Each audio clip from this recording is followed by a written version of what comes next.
Hello and welcome to the Ice Guys. This is the show that takes you into the world of the National Hockey League. Every game, every day, from a betting perspective. With pro sports handicappers, Ian Cameron, Alex B. Smith, and various guests from the world of hockey and sports betting. And now, here's your host, Ian Cameron.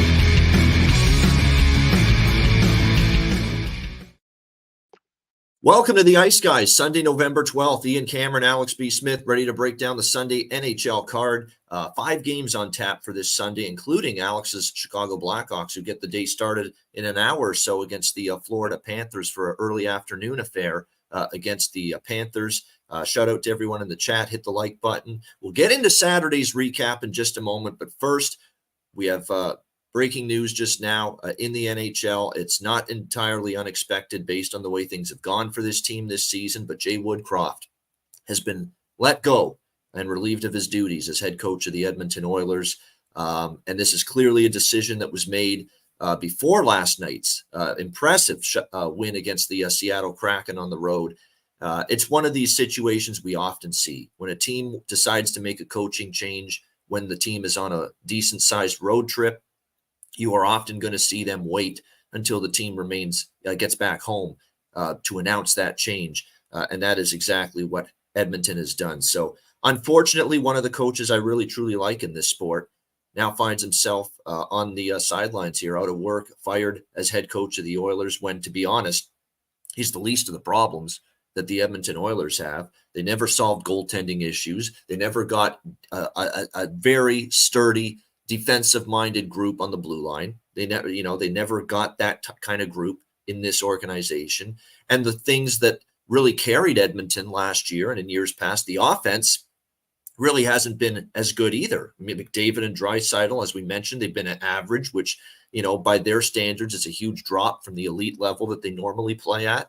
They haven't gotten consistent production from their supporting cast, their depth forwards, and their power play. Their vaunted power play, the Edmonton Oilers, has been nothing this year like it's been last year or 2 years ago. And yeah, Ken Holland's got to look himself in the mirror and take a lot of the blame.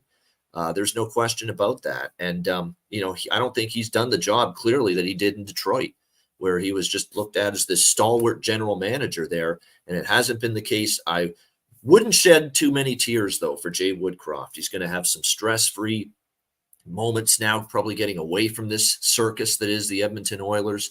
Get some time to clear his head, have a little mental break, and don't you worry about him finding work. Don't you worry about it for a single second. There will be suitors lining up to hire Jay Woodcroft in some capacity, either as their next head coach. Maybe this year one team wants to bring him on as an assistant coach if he is interested. That's if he still wants to coach somewhere for the remainder of the season. He's definitely going to be interested in doing that. So there's a lot of options. And I even said to Alex before the show started, if he's not interested in coaching, wants a break, but still wants to be active in some role, you might even see him in a guest role on television. It wouldn't shock me. Very charismatic, very well-spoken, very interesting to always listen to when he gives his thoughts on his team in particular. And we saw that basically throughout his tenure with the Oilers. He was very, very good expressing his thoughts. And he'd be good on television. So if he's on the TSN or a Rogers Sportsnet in Canada or ESPN or TNT in the States, it would not surprise me one bit. He'd do a great job, I think, on TV. So there's options. Jay Woodcroft will be fine. He will land on his feet, and he's going to be doing some great things, I'm sure, in the future. I wish him well. He's become one of my favorite coaches in just a very short period of time. Have I been frustrated with him at times? Sure, but there's way more issues with the Edmonton Oilers than Jay fucking Woodcroft. I can tell you that right now. Alex, thoughts on the big news? Yeah, this team's been a mess for ages. This isn't a Woodcroft issue. This is an Edmonton Oilers issue. And Woodcroft is just the easiest casualty you can make. You can't make giant trades. You're not going to fire Holland yet. This early in the season, you still want to try to salvage some things. So it's unfortunate. But, like I said, Woodcroft's a good enough coach to where he will land back on his feet. If he wants to take time off, he can do that.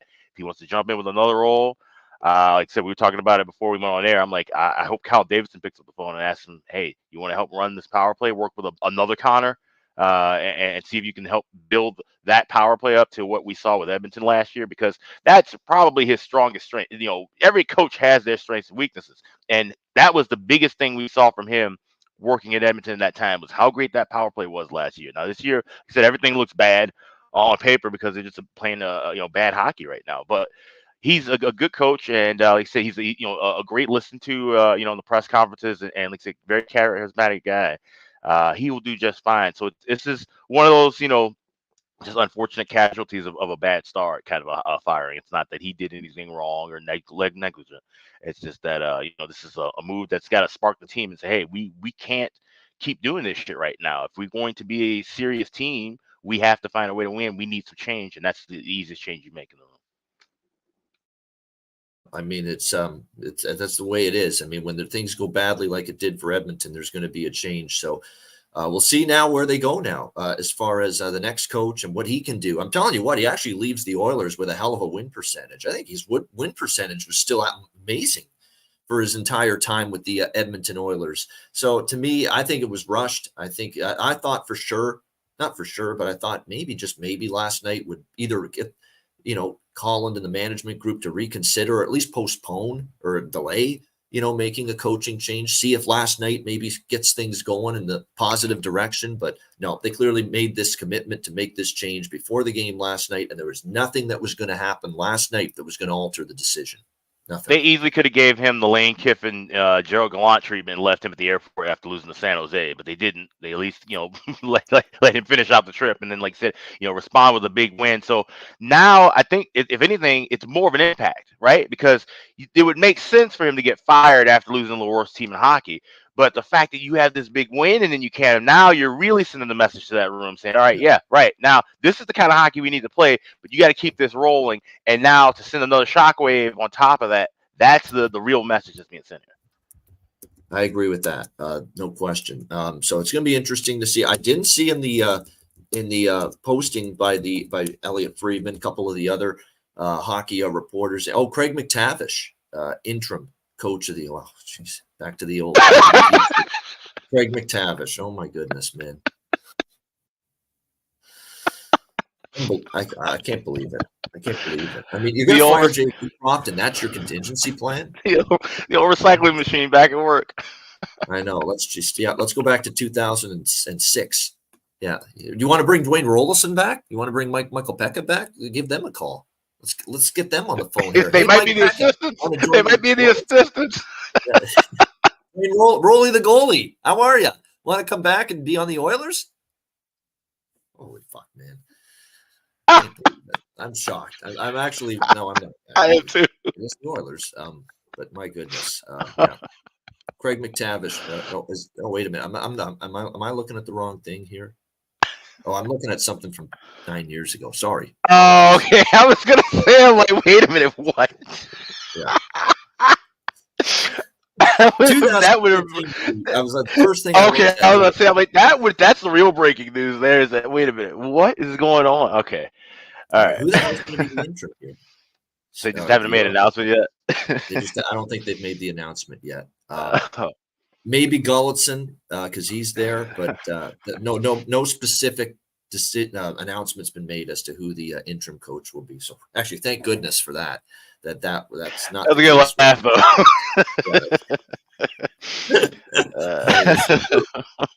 Dodged a bullet there. Yeah. Just a couple games. I mean, we want to get into the Sunday games. We want to get off the air before the NFL in the 1 p.m. Eastern hour. So we'll go quickly through the recap.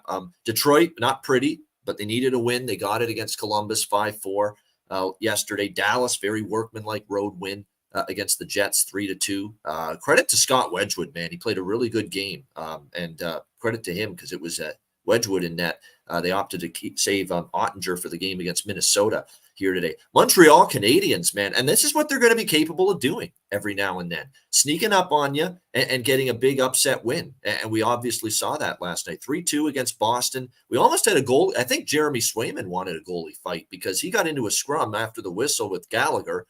He didn't like the way he was being poked at around the net, and they got into it a little bit, just not a fight, but definitely some pushing and shoving, some grappling. And then he turns around and he looks at Montembeault down the other end of the ice. He's like, come on, come join us here. I'm ready.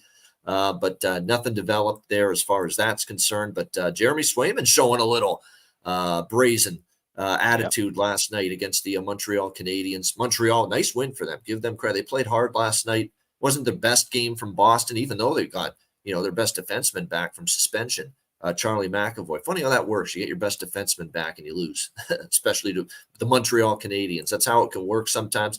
4-1 for Ottawa, spoiling Dustin Wolf's debut last night against the Calgary Flames. It wasn't a great game, in my opinion, from Calgary's standpoint. They got completely outplayed, especially in the third period. Definitely Ottawa, the right side, deserved that one. 4-1 last night. Carolina, very impressive, shutting out the Tampa Bay Lightning 4-0 in that game. All right.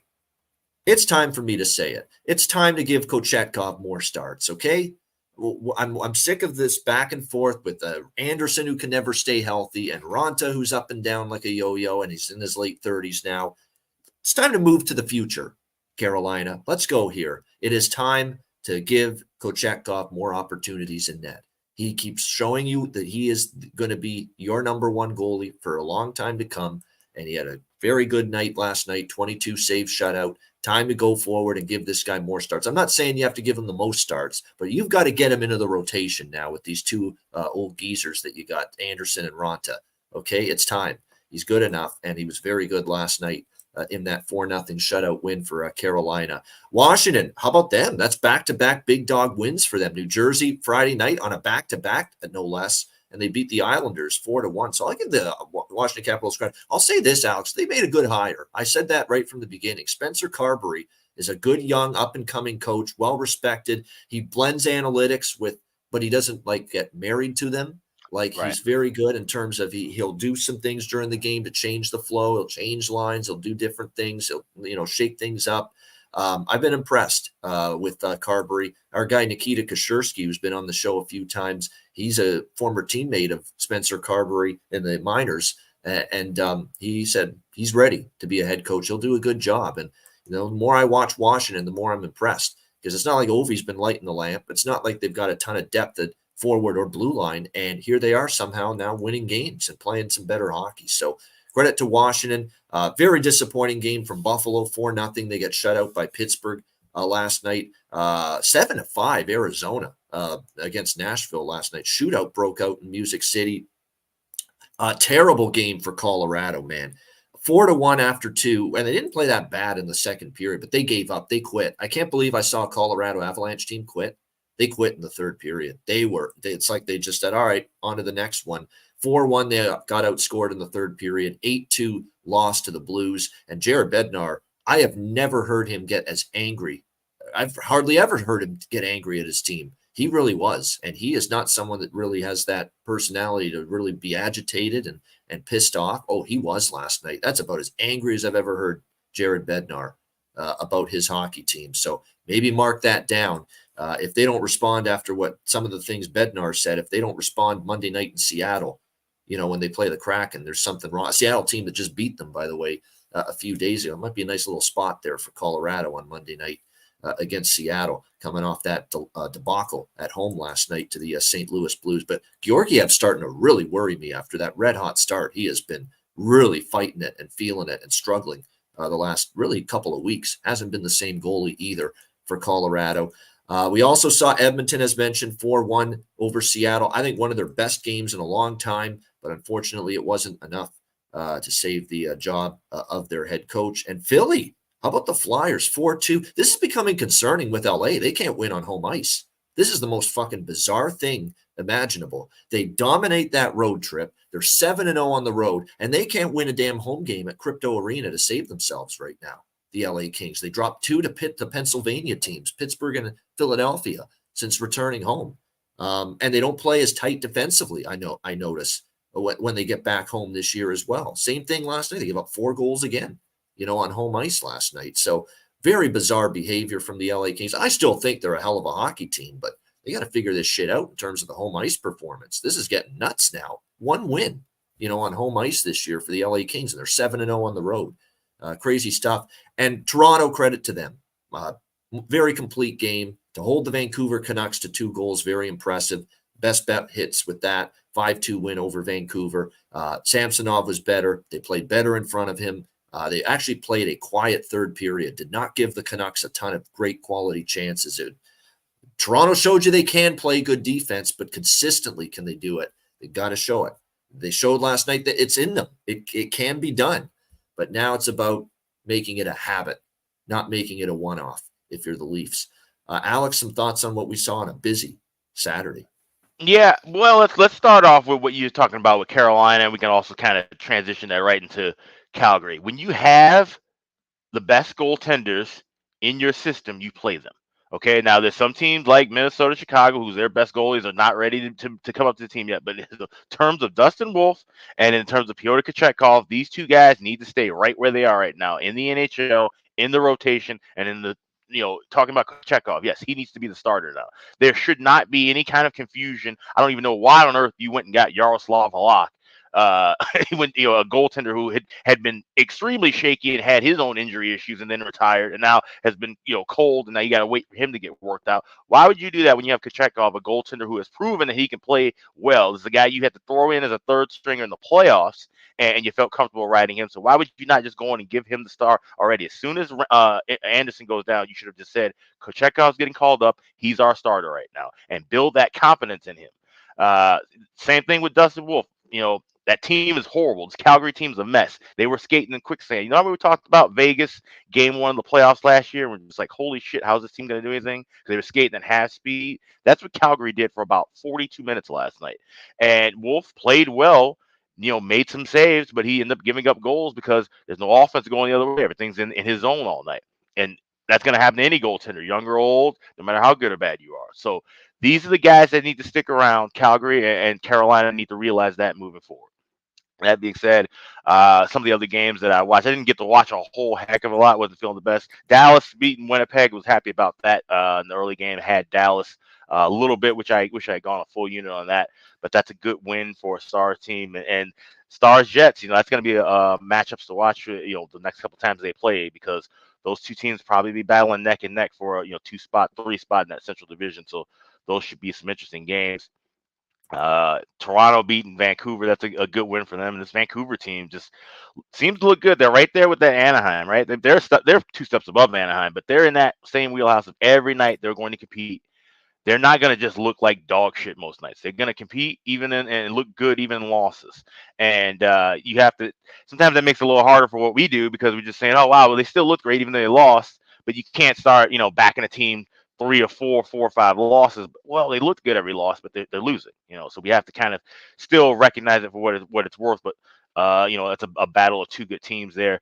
Arizona, Nashville. I was so upset with myself, because normally I just usually kind of automatically bet this first period over, and I didn't last night. And there's 5 goals in the first period, 12 goals in the whole game. Just an absolute kind of a barn burner. And it's good to see that Arizona can kind of compete in these games, right? Because that was kind of the thing with the rebuild and the early part of this rebuild, Arizona, they would get crushed if they tried to boat race against anybody. But now they have that forward talent where they can keep up in a high pace and high scoring affair. So that's something to keep a note of, especially when you're talking about totals with the Coyotes. Yeah, excellent point. There's no question. We do have a name and a person as that will be for the new interim. I don't know if he's going to be the interim or permanent, but he is the head coach now of the Oilers, Chris Knobloch. Who is, of course, and I've mentioned this guy as a potential candidate before. AHL, Hartford Wolfpack, the Rangers organization. This guy has been knocking on the door of getting an opportunity at the next level. And he actually was the coach of the Erie Otters in the Ontario Hockey League back when Connor McDavid played there. So he's coached Connor McDavid before. And Chris Knobloch will now be behind the bench as head coach of the Edmonton Oilers. So there you go. Okay. Nice. That's good. I feel like, we're trying to make Connor happy too much. It feels like it's a move to make Connor McDavid happy and settle him down. Yeah, it is. You bend over backwards to make number 97 happy, because one day you might lose him. So this is, you have obviously had a good rapport with him, because his junior career was spectacular. That's what got everybody excited about Connor McDavid to begin with. And Chris was his coach down there with the Erie Otters many years ago. So reunited. And will it feel so good? Well, I guess we're about to find out for the Edmonton Oilers. All right, let's get to today's games. We got 5 on tap, starting with the Chicago Blackhawks and Florida Panthers. Florida upwards of minus 290, minus 300 even in some spots here as home favorites. 6.5 the total in this game. We had a Connor Bedard best game of his young career, of his rookie season, obviously against Tampa Bay, 4 points. 2 goals in the first period of that game against the Lightning. We'll see what he's got for an encore here this afternoon against a Florida team that's playing well. I give Florida credit. I give Paul Maurice credit. Pomo is doing one hell of a coaching job right now. To be this long, this deep into the season with it's not even debatable. It's not even close. Your 2 best defensemen, Ekblad and Montour, and to see what you have been able to do still without those 2 guys, it's been extremely impressive. Hats off to Paul Maurice. They're playing great hockey, especially on home ice. They beat Carolina, of course, on Friday night. This team, I think, at BB&T Center here in Florida, 5-1 they are on home ice this year. It's actually a redemption spot for Florida because they lost to Chicago just recently at the United Center earlier this season. We'll see if they can bounce back from that. It was 5-2 Hawks back on November the 4th, a week ago. We're seeing a lot of this lately, East versus West teams, and they're playing each other twice within like a 1-week span. I kind of like that they're doing that. So it kind of, you don't usually get bad blood and animosity and a little rivalry developing when it's interconference games, but when you play each other twice in such a short period of time, it does develop that little rivalry. So we'll see how this goes. I'm going to probably look towards some goals being scored in this game. That's my first thought. Is over 6.5, simply because you've looked at series history. We've got 5-2 to the over in the last 7 meetings. Chicago suddenly 4-1 to the over their last 5 games. They're either scoring goals or they're giving them up, or both. That's kind of what we've seen from the Blackhawks, and it's kind of what we expected going into the season. It just took a long time for the offense to kick up a little bit, but the defense has certainly been suspect. 3 to Tampa, 4 to New Jersey. They give up 8 to Arizona in that games. So I think they'll probably end up giving up some goals. Florida in the meantime has gone over the total in 4 straight games coming into tonight. So they're on a little 4-0 over streak. Their offense has been fine. They've scored a grand total of 14 goals in their last 3 games combined. So Panthers in good form, and they get Sam Bennett back from injury for this game. Big news for Florida. He's just not just a good goal scorer, an offensive contributor for the Panthers, but obviously brings that physical element, goes to the net, gives you that, grind in his game. There's got that grind in his game, go to the front of the net, take punishments. So definitely, I think when you look at this game, having Bennett back makes this team obviously even stronger up front. So I like over 6.5 here. I think this price is, if Chicago hadn't already beaten Florida, I'd be kind of interested in like some kind of Chicago and or draw type of deal, but Florida just lost to them. They're rolling at home. I could see the Florida maybe winning like a 5-2 type of game here, or 5-3 against this Chicago team today. But obviously, I'm not going to lay the price or endorse the Panthers at this type of price. What do you think here, Alex? Chicago, Florida. Yeah, I mean, that's the only my gut feeling is either this game stays close and goes to OT, or Florida wins in a rout. And it's interesting, we always talk about with Saturday and Sunday games, and you get more of these matinee starts later in the year. The Hawks haven't played a lot of these noon start, 1 o'clock starts in a long time. Like if you think about the old days when NBC had games and it was the Showtime Dynasty era, they played 12:30, 1 o'clock. It seemed like every other week, especially once they got to the second half of the season. They even had playoff games that start early. You didn't see that much. And of course, the pandemic, you didn't have any teams that were playing a whole lot of early games in that stretch. So the Hawks haven't been used to playing these kind of early day starts that often like they were in recent years. And that's something I kind of look for, where Florida's been a tad bit more familiar with some of the having the day starts. I think this could be one of those games where it's a bit sloppy, goes back and forth. I like the first period and full game's over, but looking for them in game. I think we'll have time to where we can grab a better price on 1.5, grab a 5.5 in game. But I sprinkled a little bit on the draw. I got 400 at Caesars. I can see where this goes back and forth, and they find themselves maybe tied at 4 after 60 minutes, and it's kind of a bit of a sloppy, weird matinee game. So that's what I'm looking for here. All right, good stuff indeed. Props. I'm interested in Bennett. Even first game back, sometimes it takes some time to warm up, but that could be a little bit of a boost. Evan Rodriguez, by the way, as long as he remains on the top line, he's a little bit undervalued as well. Chicago, I wouldn't overthink it. Most of their damage comes from, Bedard. It comes from lately. There's no question about that. Radish might be worth a look. Even Donato, I think, is capable, even though he slipped down the lineup a bit.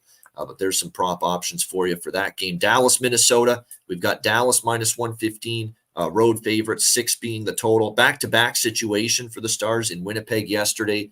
and they ended up with the 3-2 victory over the Winnipeg Jets. A very interesting decision made by Peter DeBoer to keep Jake Ottinger for this game here this afternoon against the Minnesota Wild, as opposed to not starting him yesterday against the Jets. On the flip side, we've got Minnesota, 2 straight losses for them against the Rangers and the Sabres. Their season's been just chock full of 1 step forward, 2 steps back. That's just the way it's been for them. They had a really rough start to the year, a 4-game losing streak, start to feel good about themselves again with the home win against the Rangers, where they came back after a bad start. The win against the Islanders, 2 in a row, and then you're right, like I said, 2 steps back. You lose to the Rangers at Madison Square Garden, and then Buffalo 3-2 the other night. I thought they played well enough to win against Buffalo, but it was one of Devin Levi's better games, and Minnesota couldn't convert on their chances. You look at Dallas, they've won 4 of the last 5 meetings between these 2 teams. Of course, that includes playoffs. Regular season last year, I do want to point out, we had a lot of goals in some of these games, and we also had a lot of overtime and shootouts. So I am interested in the draw a little bit here in this game with the Stars and the Wild. I will sprinkle a little bit on that going into this matchup. Again, we know it's going to be Jake Ottinger in net for the Dallas Stars. For the Minnesota Wild, it looks like Gustafsson projected, but it isn't confirmed as of yet. But that's what I would look for here. I would only look Dallas right now with Minnesota's current plight, but I like the draw even more. It's just too stark in terms of the series history, where you look at the regular season meetings last year between these 2 teams, and we saw a lot of close games, and we saw multiple games go beyond regulation in that regular season series last year. So I do lean Dallas, but I think the better value here is the draw here in this one. It's got a chance, I think, to see overtime in this game. And that's the one thing about the Wild, too. You look back, some of their recent home games, the Ranger game went to overtime. They played a game against Columbus, went to overtime at home. So draw, I think, has some potential here. What do you think, Alex? Dallas, Minnesota? Yeah, absolutely. Like I said, this was a draw series heavy during the regular season last year. Only saw 1 draw in the playoff matchup, ironically, in game 1, and that was it. But like I said, these 2 teams can always play each other tight for the most part during the regular season. Minnesota, they're just a draw team. That's just something we've been able to kind of cash. A little bit of an earlier kind of start too at Xcel Energy Center, 5 o'clock. That's kind of a weird kind of in between time. So maybe we don't see it as clean of a start right away, and it kind of takes some time and balance. I can tell you now, I'm going to be furious if Minnesota loses this game, and then we hear tomorrow morning that Dean Evison gets canned. Somebody who had him first coach fired, if he gets fired a day after Holland. Woodcroft, I'm gonna be just livid. But that could possibly happen though. Minnesota, this is a big game. They got to win. And if the fans always show up when they play Dallas, that's even if Dallas doesn't think it's a rivalry, Minnesota fans, you can't tell them any different. This is a rivalry game to them. Yeah. So they will voice their displeasure if the Wild lose this game, and if they look bad in this one for sure. We will hear the boo birds come out. But I think this one stays close and goes past 60, so I'm on the draw. All right. Liking the draw here is Alex with the Stars and the Wild. As far as, player props for me are very status quo with both of these teams. Like, it's the same that I usually would mention. Wyatt Johnston, to me, is really starting to pick it up. Again, he's a streaky scorer, but right now he's had a really good last couple of games. He would be someone I would target. For Minnesota, Eriksson Ek scored the other night. Kaprizov, we're still waiting for him to really get things flowing. And it looks like the Marco Rossi experiment on the top line is over, but he's still on the second line, it looks like, with Boldy and Johansson going into this game tonight. All right, Jackets and Rangers. New York Rangers minus 240, home favorite, 6.5 the total here in this game. I don't feel like I'm going to get involved probably with this one. I mean, if you look at the pattern, the Blue Jackets are actually a decent 500 against the Rangers in the last 6 meetings, 3-3, and they beat them earlier this year. Very early in the season, that first week in Columbus, it was a 5-3 win for the Jackets over the Rangers. Jackets are really having a tough time defensively right now. You look at these recent games, a 5-goal allowance to Florida, 5 to Dallas, 5 to Detroit, all 3 of those games losses. So they're really having a tough time right now keeping the puck out of their net. It should be a game where we can expect the Rangers maybe to be able to score some goals against a struggling Blue Jackets defense. Elvis Merzlikins in net for the Jackets tonight. Jonathan Quick, by the way, confirmed for the Rangers. So I might actually give a nod to the over here in this game with that confirmation. Jackets are an over machine right now. 3 straight overs, can't keep the puck out of their net. Rangers are not really an over machine, and they can play good defense, and actually most of the season and a lot of their wins, especially the defensive game's been strong, and they've gotten really good goaltending as well.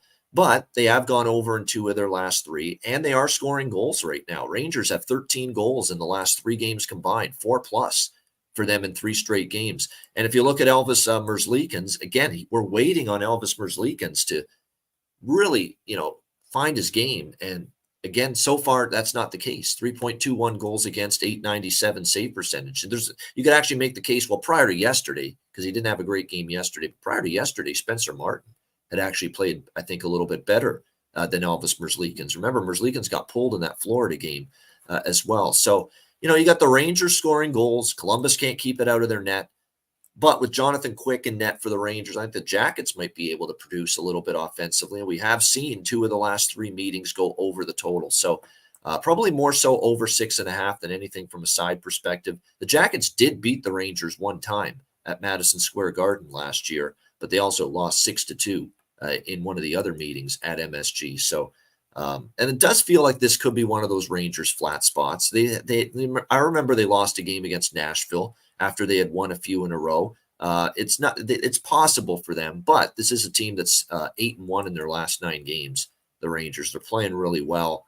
I don't think I have enough confidence to back Columbus, even though situationally I could see this being a bit of a tougher game than you would expect for the Rangers. All right, what do you think here, Alex? Blue Jackets, Rangers. I'd probably look over for me, but what do you like? Blue Jackets, Rangers.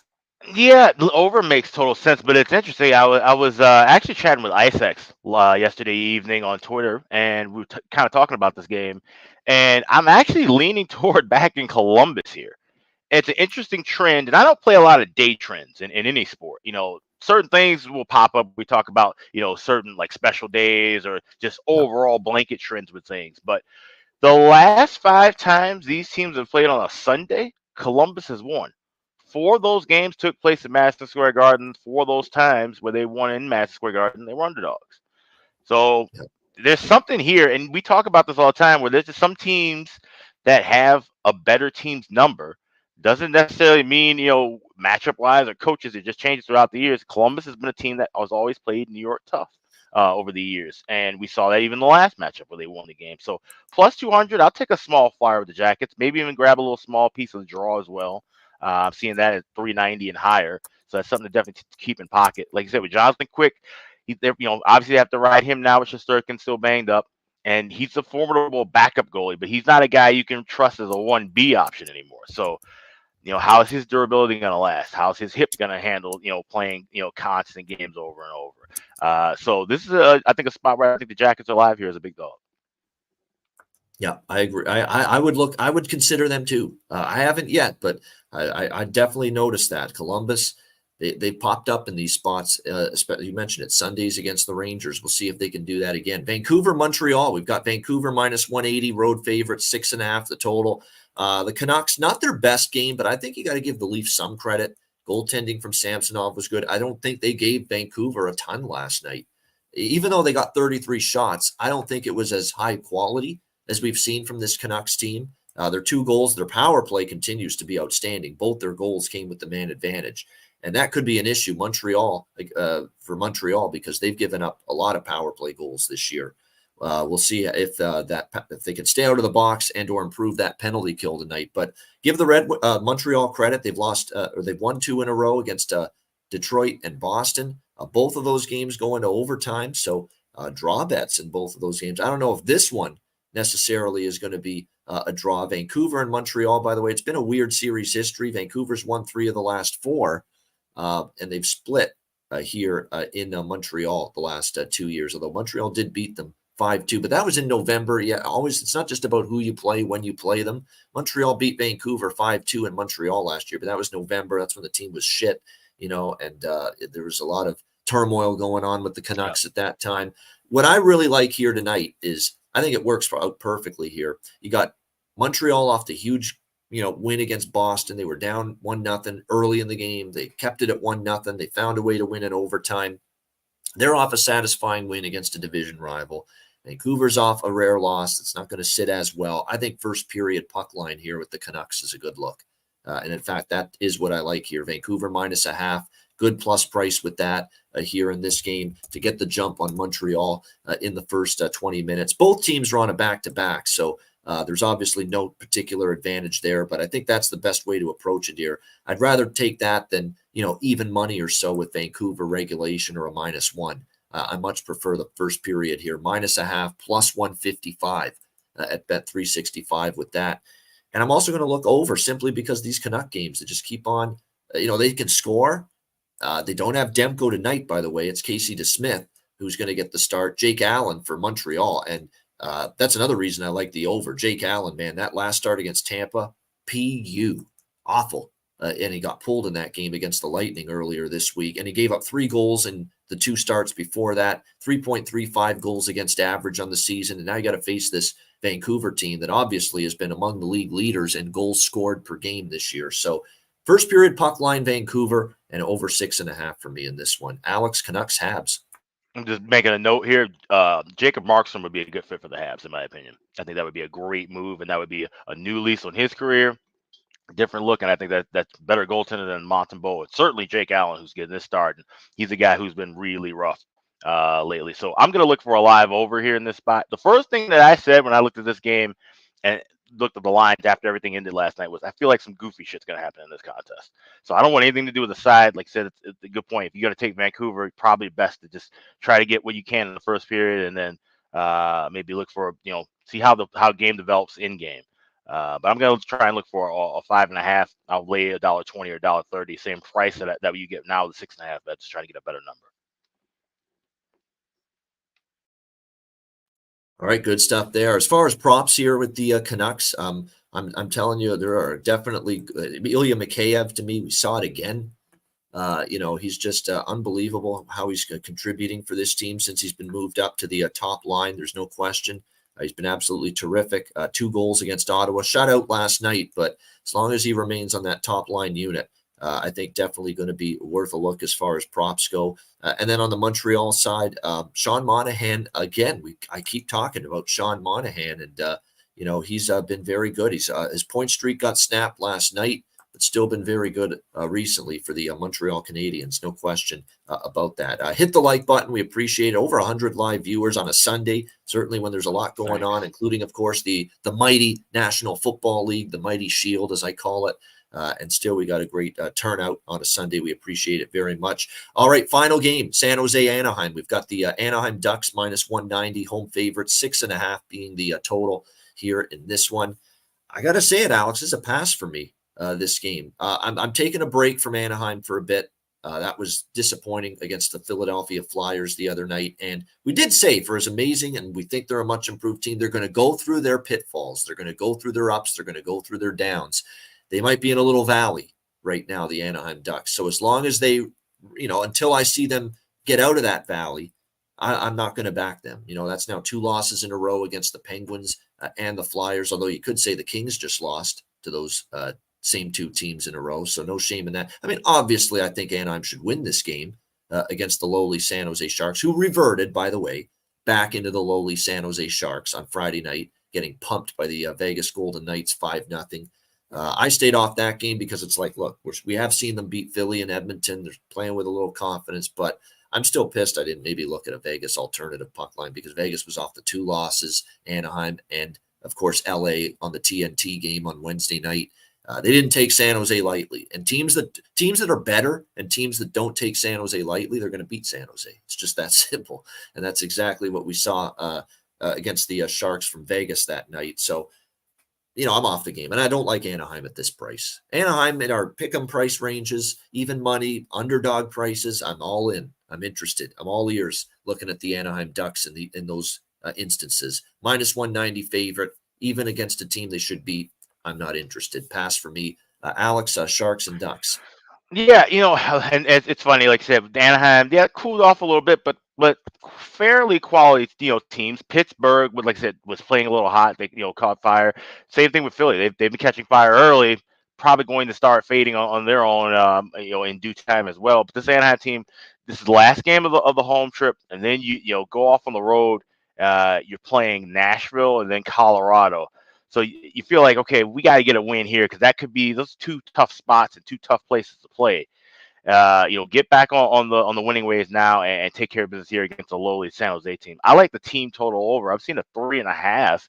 That's at Pinnacles. I can't bet that, but I'm going to be looking for something 3.5, 4 range. I think Anaheim gets things right and they can get the offense rolling and they should be able to at least score goals. I don't see San Jose winning this thing 7-5, but if it does, I'll still cash with my team total over. So I'm just going to go with the Ducks.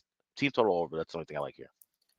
All right, Anaheim team total over. And again, the price with the Ducks team total is not bad at all. And certainly I would endorse that if you're going to bet Anaheim in any fashion in this game. Over 3.5 is -118 right now at Pinnacle. So lay -118 instead of -190. That for sure. And really, is there a scenario where, if Edmonton, or if Anaheim wins, they're likely going to score at least 4 goals. I think that is the recipe for most of these Ducks wins. When they win, they score at least 4. So definitely, if you're going to endorse the Ducks tonight, take that team total over 3.5 -118 on them. Don't take the money line minus. There's a 4. There's a 4 even at plus 125 at BetMGM for those of us in the States. So. All right, there you go for a little more bang for your buck. And I do want to point out, I might sprinkle on the full game over here just because of series history. I mean, my goodness, 5 straight overs. And all of the games last year, there were 4 meetings last year, 6-5, 5-4, 6-1, 5-4. I mean, tons of goals between the Sharks and the Ducks last year. So pretty strong series history. We expect, although not confirmed, but we expect Mackenzie Blackwood for San Jose, John Gibson for Anaheim in net in this game. So I might get there with over 6.5 just based on that strong series history between the two teams.